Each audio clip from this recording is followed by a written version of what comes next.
Huwag kayong mabalisa. Halos 2,000 taon nang nakalilipas, ipinahayag sa atin ng may kapal ang mga salitang ito. At bahagi yun, ganun pa rin yung nararanasan ng tao. Hindi lang ngayon, iba lang ang tawag natin ngayon.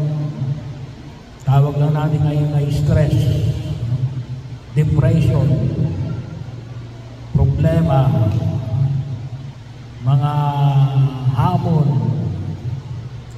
at mga pagsubok. Hindi na bago yun.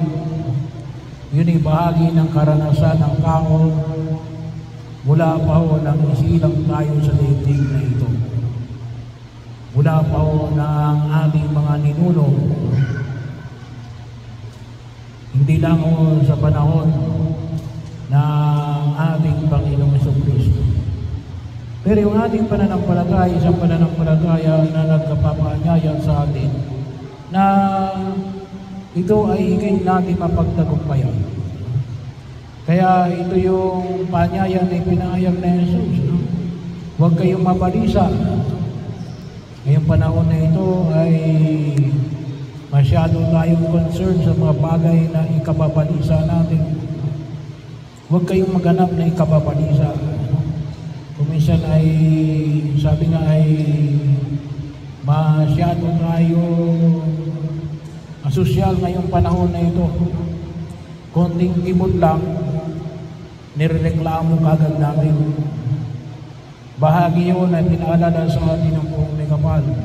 Well, siguro, sabagat maaaring gawa rin ng makabagong teknolohiya, no?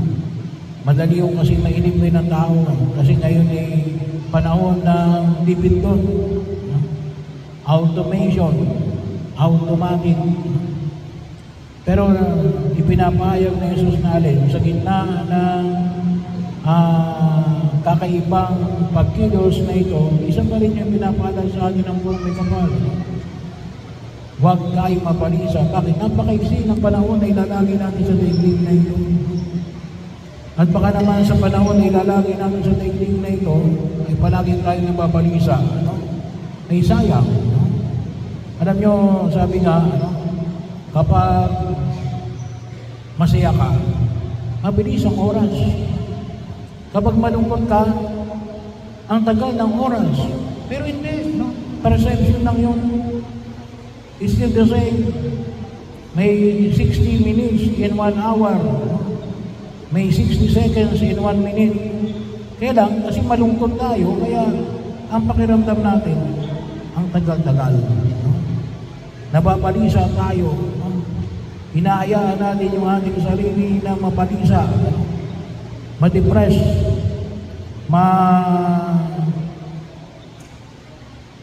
ma-stress. Ano yung hamon na pinapahayag na Jesus? Maliwanag na ibinibigay sa atin. Ang sabi ni Jesus, manalig kayo sa Diyos. Yun ang ipinahayag ng ating Panginoon sa Kristo, manalig kayo sa akin. Bahagi yun na ipinaalala sa atin ng mga may kapal. Kasi kuminsan ay nakakalimutan natin ng Diyos. Sabihin naman ng karamihan, Father, hindi ko naman nakakalimutan ng Diyos. Kaya lang latak. Naalala natin ang Diyos sa uli. No? Pag sinabi natin na manalig kayo sa Diyos, hindi pwedeng latak lang ang Diyos. Pag sinabi namin manalig tayo sa Diyos, dapat alin, inuuna natin ang Diyos. Hindi pang gitna, hindi kasabay lang. Dapat inuuna natin ang Diyos. Kasi yung Diyos natin ay ang Diyos natin, nagnanais na magkamit tayo ng kaligtasan. Ang Diyos na naging tao upang iligtas tayo sa kasalanan at kapahamakan. Ang Diyos na nagbuhos ng dugo sa krus sa Kalbaryo upang ibigay sa atin yung alin, yung buhay na walang hanggan. Ibinibigay niya sa atin ang langit. Ibinigay niya sa atin ang langit. Yun yung bahagyo, kaya kalimitan binibigyan mo ng pansin, kapag sa binyag, anong ibinibigay sa atin sa binyag? Buhay na walang hanggan. Biro mo yun, kayang ibigay ng Diyos sa atin ang langit. Eh bakit natin nahihirapan ng ating sarili? Gawa, matigas ang ulo natin. Ano? Sinasabi ng Diyos, dito ka dumaan. Naghahanap tayo ng ibang daan. Ano? Sinasabi ng Diyos, huwag kang gumawa ng kasalanan. Ay wala. No? Nagpapatugso tayo sa panunugso ng demonyo.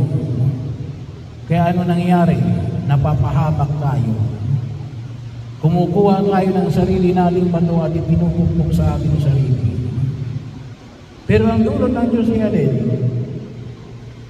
Kaligayaan. Buhay na walang hanggan. Walang katapusan. Buhay na puno ng kaligayahan sa kanyang kaya maliwanag yung sinabi sa Ebanghelyo. Maraming silid sa bahay ng aking Ama. At ano bang sabi na Jesus? Ipaghahanda ko kayo ng matutunan. May mga lugar na tayo doon sa langit. Meron na tayong kwarto sa langit. At kahit na po yung ating kapatid na inihatid natin sa uling hantungan, gawa ng binyag, nakataan na. Kaya lang, sabi nga natin, baka nawawala yung susi. Baka winala natin yung susi. Baka kung saan natin yung ilagay. Gawa na katikasan ng ating ulo. Hindi natin pinangangalagaan yung biyaya na ipinagkakaloob ng Diyos sa bawat isa sa atin. Pero yun napasimula, inilatag na ng Diyos para sa bawat isa sa atin ang kanyang kaligtasan na higit nawa natin pakinabangan. Ano lang kailangan? Manalig tayo sa Diyos. Manalig tayo kay Jesus. At kalimitan yun ang dahilan para may pakita natin na may pananalig tayo, maraming pamamaraan. Pero isa maliwanag na natin, magsimba tayo pag-araw ng linggo. No? Every Sunday. No? Hindi lang kapag may special occasion. Ang Diyos natin ay hindi pang special occasion lamang. Ang pananalig natin sa Diyos ay maging bahagi ng ating buhay. Bakit? Kasi nang dulot niya sa atin, buhay na walang hanggan. Nais na makamit natin yung kaligtasan na ipinamamanig sa atin ng buong may kapal. At yun ang pinagkakatiwalaan natin. Nawa ay pakinabangan ng ating kapatid na nasa ating harapan. At kung sakaling man siya ay may kahinaan, dinudulog din natin na siya ay lubos na kaawaan ng ating Diyos na may kapal.